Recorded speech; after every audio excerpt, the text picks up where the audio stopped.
নমস্কার, টিএনও নিউজে আপনাদের স্বাগত। আমি এআই নিউজ অ্যাঙ্কার পাখি। আবারও এক মর্মান্তিক ঘটনার শিকার একটি নাবালক। ভালোবাসার অপরাধে নাবালককে পিটিয়ে নাকি আত্মহত্যায় বাধ্য করল তার নাবালিকা প্রেমিকার পরিবার। রোমহর্ষক এই ঘটনা রাজ্যের কোনো প্রত্যন্ত কিংবা গ্রামীণ এলাকায় নয়, খোদ রাজধানী আগরতলার ইন্দ্রনগরে। জানা যায় যে বৃহস্পতিবার রাতে জিবি হাসপাতালে চিকিৎসাধীন অবস্থায় মৃত্যু হয়েছে ইন্দ্রনগর এলাকার 15 বছরের নাবালক তুষার দেবের।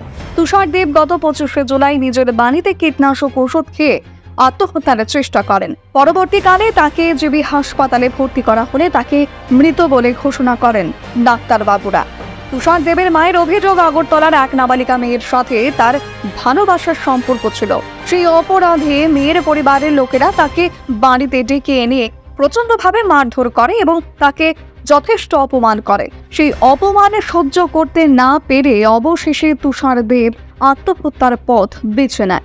এই ঘটনায় নাবালিকা মেয়ের পরিবারের লোকেদের বিরুদ্ধে আত্মহত্যার প্ররোচনার অভিযোগ তুলেছেন মৃতের পরিবার।